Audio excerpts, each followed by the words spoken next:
안녕하세요 학권 시청자 여러분, 류빌리티 류종원 기자입니다. 저는 지금 현대차의 수소 전기차인 넥소 2세대 모델을 타고요, 강서 메이필드 호텔에서 인천 영종도를 왔다 갔다 하는 총 한 100km 구간을 지금 시승을 하고 있는데요, 이 차량에 대해서 굉장히 할 말도 많고, 그리고 이 차량이 가지는 의미도 굉장히 많은데, 그 부분에 대해서 제가 100km 가량 운전을 해보면서 느낀 점, 그리고 현대차의 수소 전기차 전략이라든지 개발 현황, 이런 부분에 대해서도 하나하나 한번 살펴보도록 하겠습니다. 우리나라 자동차 역사에서 세계 1등을 해본 기업이 사실 많지 않거든요. 그 중에 하나가 바로 수소 전기차라는 분야이고, 넥소가 그 현대차가 세계 1등을 차지할 수 있게 됐던 계기를 마련해준 수소 전기차라고 볼 수 있거든요. 사실 전 세계적으로 봤을 때 수소 전기차 분야에서는 현대차와 도요타 지금 양분이 되어 있는 상황이라고 볼 수 있는데, 그 각사가 신차를 내놓을 때마다 그때마다 이렇게 1등이 바뀌고 있는 상황이라고 보시면 되거든요. 넥소는 이미 나온 지가 7년이 된 꽤 오래된 차량이긴 한데, 그래도 몇 년 동안 현대차를 수소 전기차 시장에서 세계 1위에 좀 있을 수 있게 도와준 그런 차량이라고 보시면 될 것 같습니다. 현대차의 수소 전기차 연구개발 역사는 굉장히 오래됐어요. 27년 전인 1998년도부터 스택에 대해서 연구를 시작을 했고, 또 2000년에는 최초로 이제 수소 전기 차량을 만들어냈습니다.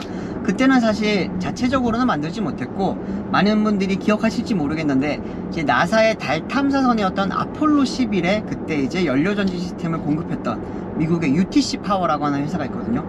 그 회사와 함께 합작을 해서 만든 차량이 바로 머큐리 1입니다. 머큐리 1은 이제 1세대 투싼이죠. 그 차량을 기반으로 해서 만든 차량이었고, 그리고 2000년에 들어서 이제 자체적인 수소 스택 연구 개발을 해서 그 기술을 가지고 만든 차량이 바로 폴라리스 1이라고 하는 차량입니다. 폴라리스 1은 1세대 산타페를 기반으로 해서 만든 차량인데, 이제 이 차량의 의미가 큰 게 뭐냐면은, 이제 머큐리 1 같은 경우는 사실상 스택 기술이 그냥 UTC 파워의 기술 그대로 채용을 했다고 보시면 되거든요. 그런데 폴라리스부터는 이제 현대차가 진짜 우리만의 기술, 현대차가 그동안 개발해왔던 그런 기술력으로 만든 차량이 바로 폴라리스 1이라고 보시면 됩니다.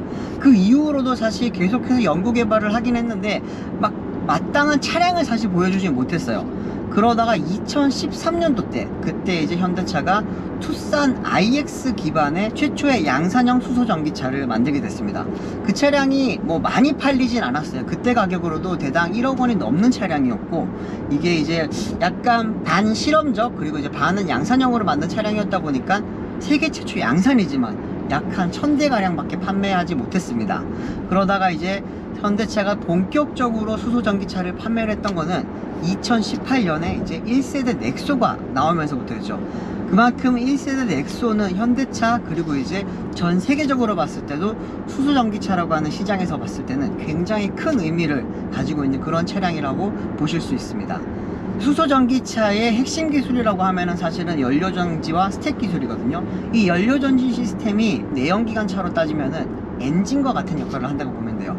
메르세데스 벤츠라든지 페라리라든지 뭐 람보르기니라든지 내연기관 시대에 그런 패권을 가지고 있던 그런 기업들 같은 경우에는 엔진 기술이 굉장히 뛰어났잖아요. 그 덕분에 지금도 비싼 값을 주고 많은 사람들이 사고 있는 거고, 그 브랜드 가치가 굉장히 높아졌던 건데, 수소전기차 같은 경우에는 사실 연료전지 시스템이 그 역할을 하고 있다고 보시면 됩니다. 1세대 연료전지 시스템은 투싼 IX에 들어갔던 그 시스템이라고 보시면 되고요. 그리고 넥소에 들어갔던 게 2세대 연료전지 시스템입니다. 근데 2세대 연료전지 시스템은 당시 이제 혼다와 그리고 토요타가 같이 경쟁을 하고 있던 그 수소전기차 시장에서 혼다를 완전히 제껴버리고, 토요타도 넘어버리면서 이제 현대차가 수소 전기차 시장에서 세계 1등으로 발돋움할 수 있게 해줬던 그 기술인데, 그러다 보니 많은 분들이 이제 3세대 연료전지 시스템 기술에 대해서 기대를 많이 하고 있었습니다. 사실 2세대도 굉장히 기술력이 좋아요. 이 기술을 가지고 토요타의 이제 미라이라고 하는 수소 전기차를 넘을 수가 있었고, 그리고 이 연료전지 시스템을 가지고 두 개로 모아서 우리가 알고 있는 액시언트 FCT죠. 수소전기 트럭에도 공급을 할 수 있었고요. 또 요즘 뭐 울산이라든지 여러 지자체에서 돌아다니고 있는 수소전기 버스에도 그 이제 넥소랑 같은 시스템이 지금 탑재가 되어 있는 상황이라고 보시면 됩니다. 그렇기 때문에 그만큼 현대차와 그리고 이제 협력사들이 가지고 있던 기술력이 굉장히 높았는데, 이 현대차에서는 그러면은 3세대 연료전지 시스템 기술을 만들면서 이제 넥소의 후속 모델을 내놓고 그걸 바탕으로 수소전기차 시장에서 다시 한 번 더 패권을 가져가겠다라고 하는 그런 계획을 갖고 있었던 거예요. 그런데 그 개발이 굉장히 쉽지가 않았습니다. 3세대 연료전지 시스템은 기존 2세대보다도 부피를 30%가량 줄이면서 출력은 2배로 높이는 걸 목표로 잡았어요. 그 이유는 이제 이런 넥소 같은 승용차에도 이렇게 수소 연료전지 시스템을 적용을 하려다 보니 크기를 많이 줄이는 수밖에 없었거든요. 지금 이 차량에 들어가 있는 연료전지 시스템도 생각보다 굉장히 큽니다. 엔진보다도 더 큰 그런 크기를 가지고 있는데, 이거를 크기를 줄이면 무게도 줄게 되고, 그러면은 연료 효율이 높아지고, 근데 그와 동시에 이제 출력을 높이는 게 현대차의 목표였던 거죠. 부피를 줄이면서 출력을 높이는 거는 굉장히 어려워요. 그리고 이거를 부피를 줄이려고 하면은 전해질 막도 얇게 만들어야 되고 각종 부품을 좀 더 가볍게 만들어야 되거든요. 근데 그 과정에서 이제 어떻게 보면은 출력과 부피, 무게에서 트레이드 오프가 발생할 수밖에 없는 상황인데, 더군다나 지금 부피 줄이면서 출력을 많이 높이려고 했잖아요. 근데 출력을 많이 높이다 보니까 얇게 만든 그 전해질 막이 계속해서 찢어진다거나 아니면 계속 이상이 생기는 거죠. 그러다 보니 정상 작동이 이루어질 수 없게 된 거고, 그래서 현대차는 지금 이제 27년까지 다시 개발 기간을 좀 더 많이 늘려놓은 상태고, 전해질막이라든지 다른 소재 부품 쪽에서도 아예 소재부터 새롭게 개발을 하면서 또 부품도 새롭게 개발하면서 협력사들이랑 같이 지금 완전히 새로운 시스템을 만들고 있다고 합니다. 충전할 때는 여기 버튼을 누르면은 이렇게 열리게 되고요. 그러면 여기 이제 충전할 수 있는 이런 포트가 생깁니다. 여기서는 이제 보통은 뒤쪽에 충전할 수 없고, 가면 이제 전문적으로 충전해 주시는 분들이 있죠. 그분들이 이제 여기 LPG 연결하듯이 여기 이제 수소 충전기를 딱 연결을 해서 수소를 충전할 수 있게 되는 거죠.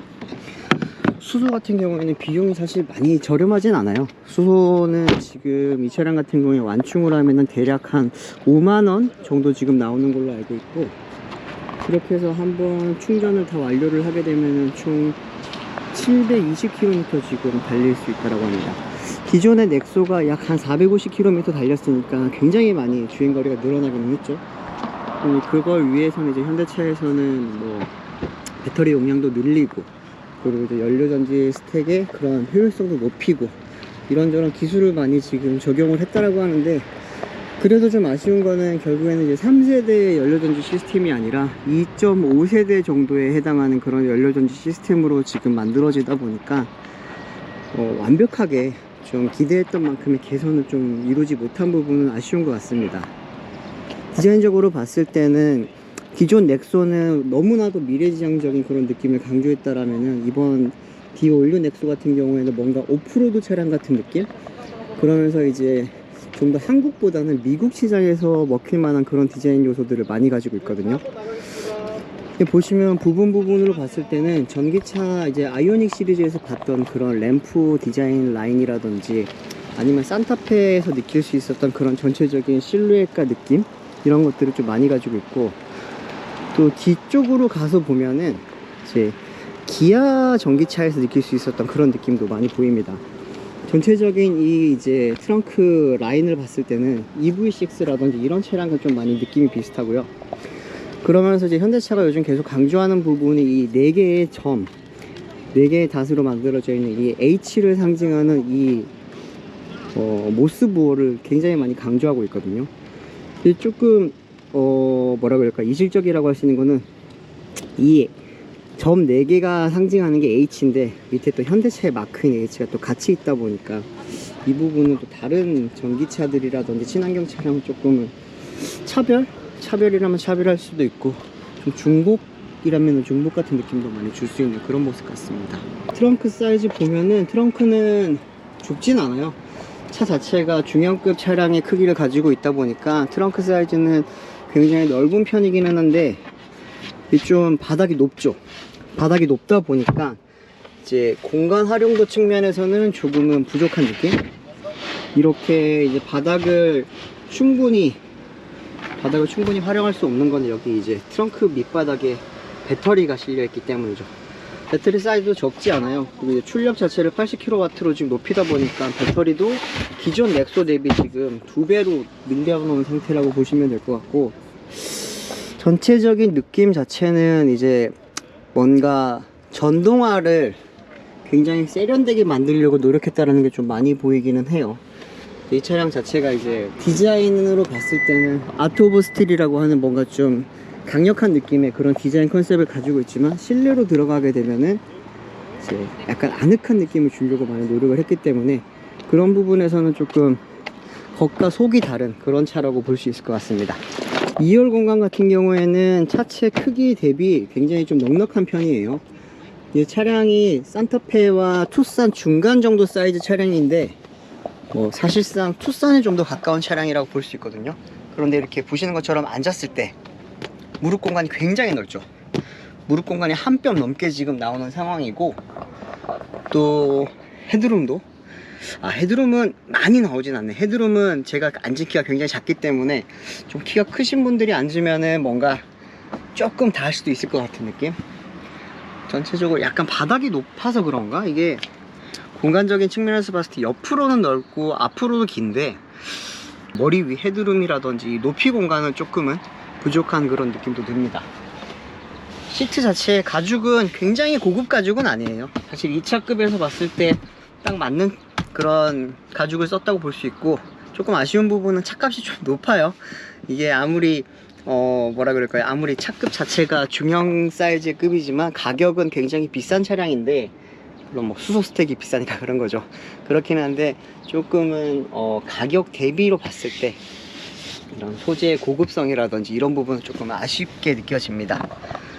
그리고 딱 문을 다 닫게 되면은 밀폐감이 굉장히 좋아요. 밀폐감이 좋다 보니까 차 안에서 느꼈을 때는 굉장히 안락함도 좀 더 강조가 되는 것 같고, 시트 포지셔닝 자체는 그래도 이제 현대차가 요즘 이 부분은 잘 만들다 보니까 괜찮게 이렇게 위치라든지 자세를 잡을 수 있는 것 같습니다. 소재가 좀 아쉽네요. 그리고 이런 포트라든지, 그리고 이제 실내 V2L 기능을 위한 이런 이제 컨센트 같은 부분도 굉장히 좀 잘 돼 있고, 요즘 뭐 차박 이런 거 하시는 분들도 많고 차 안에서 오피스 활동을 하시는 분들도 많다 보니까 이런 부분이 굉장히 중요하게 좀 여기는 사람들이 많거든요. 그런 것에 잘 맞춰서 컨셉을 잡은 그런 차량인 것 같습니다. 전반적인 디자인 실루엣은 뭐 기존 현대차의 그런 최근에 볼 수 있는 인테리어 디자인 요소를 그대로 따르고 있다고 보시면 될 것 같고, 1열 공간 같은 경우에는 좀 여러 차종을 볼 수가 있죠. 이 앞부분 이제 센터 콘솔 부분은 누가 보더라도 이제 우리가 팰리세이드에서 봤었던 그런 디자인을 많이 가지고 있다고 볼 수 있고, 전체적인 이 센터페시아의 레이아웃 같은 경우에도 보면은 기아와 그리고 이제 현대 전기차들 아이오닉 6 이런 차에서도 볼 수 있었던 그런 라인들을 많이 가지고 있다고 보시면 될 것 같습니다. 이렇게 지금 디지털 룸미러 같은 경우에도 아이오닉 6에서 적용됐었던 부분을 좀 더 많이 좀 발전시켜서 이렇게 깔끔하게 매립을 시켜놨고, 전반적인 디자인은 깔끔해요. 현대차가 요즘 디자인적인 부분에서는 글로벌 어떤 차들과 비교를 하더라도 굉장히 뛰어난 평가를 받고 있기 때문에 그 부분은 좋게 평가를 할 수 있을 것 같습니다. 이 차량의 특이한 점 중에 하나가 이제 외부 VTL 기능을 굉장히 쉽게 쓸 수 있다라는 거죠.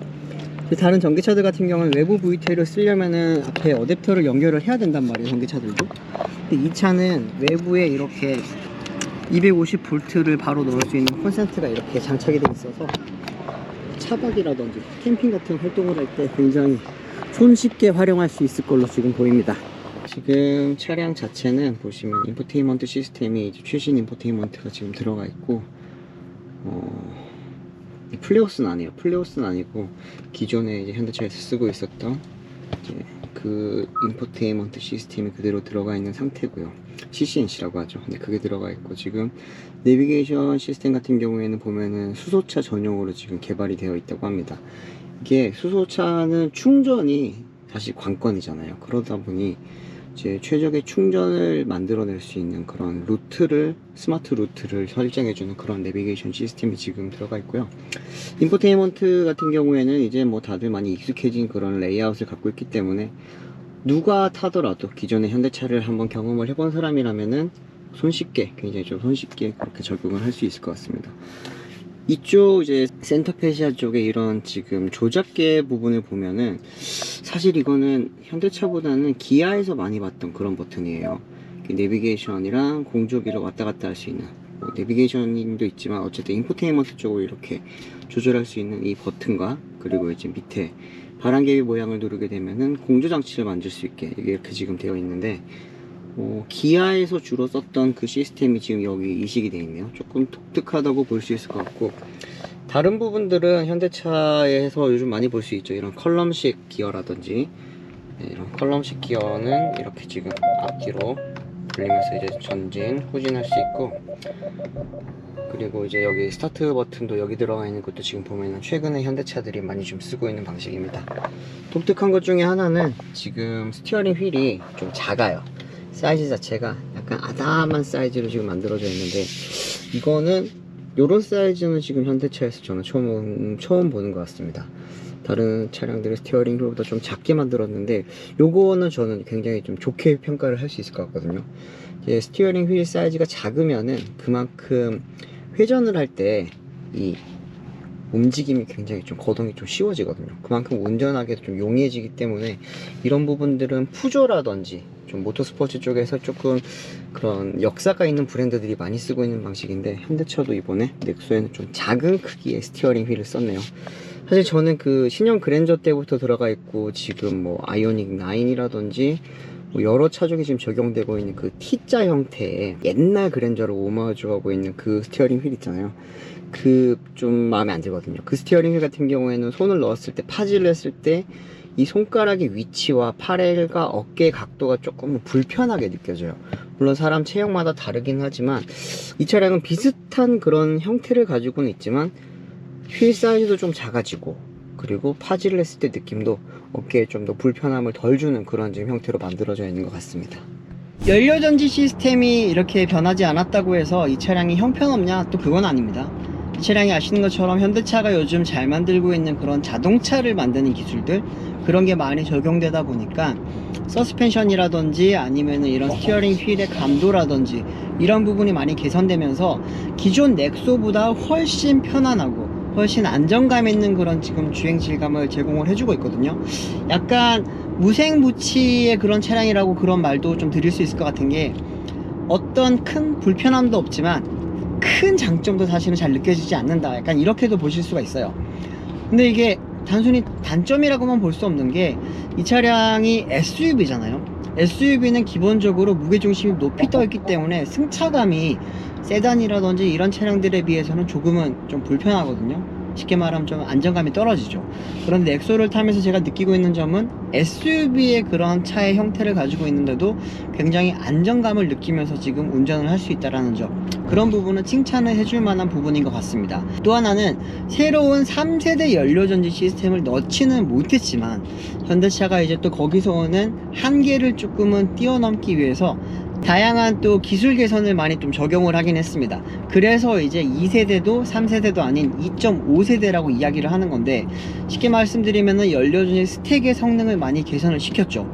대표적으로 출력을 좀 많이 높이면서 기존 스택보다도 출력을 한 16% 가량 높였습니다.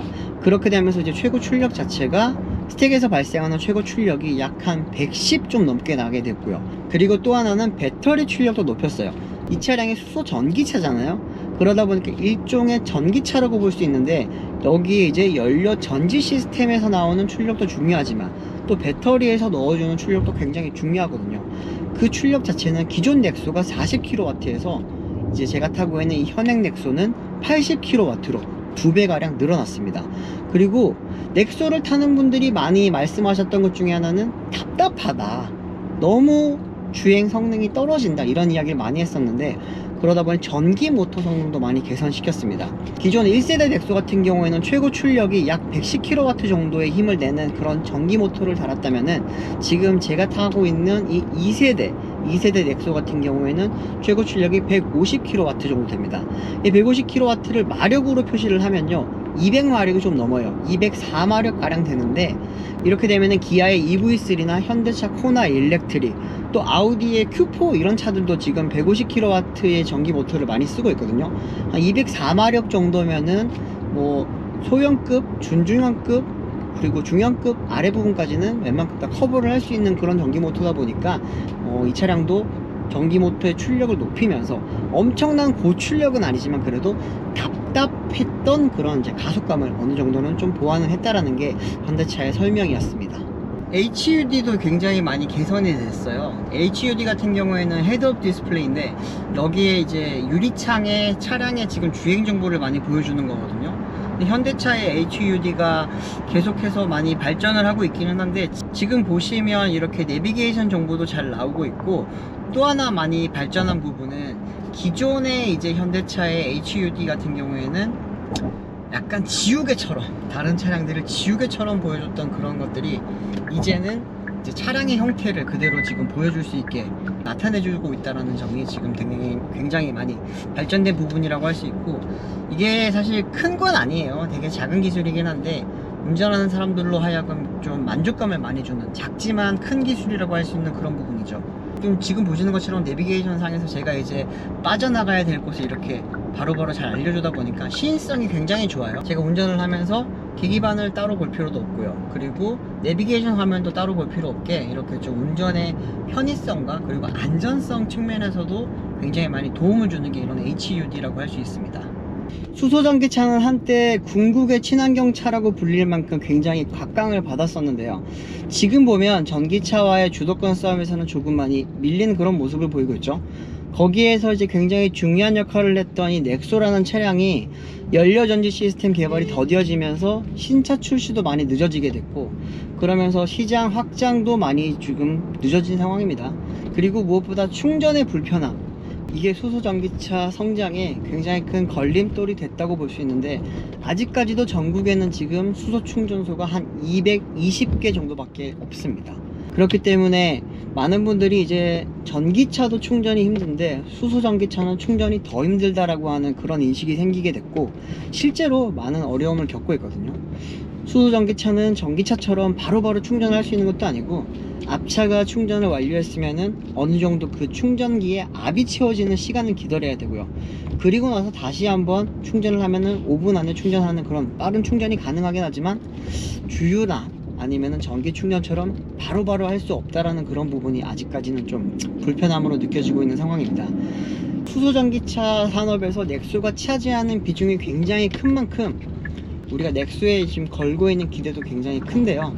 이번 2세대 넥소는 연료전지 시스템을 새롭게 갖추지 못했다는 점에서는 좀 많이 실망을 할 수밖에 없는 부분이었지만, 자동차 자체의 성능이라든지 뭐 여러 승차감이나 자동차가 갖추어야 될 기본기 측면에서는 뭐 나쁘진 않은 그런 차로 저는 느낄 수 있었습니다.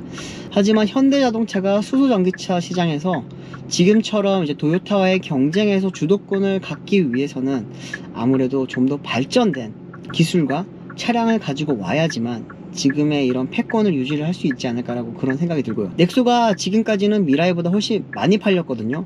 이번 2세대 넥소도 미라이와의 경쟁에서 이기려면 아무래도 SUV라고 하는 차급에서 가져오는 그런 장점뿐만이 아니라 수소 전기차 성능적인 측면에서도 좀 더 강점을 가져야 될 걸로 보입니다.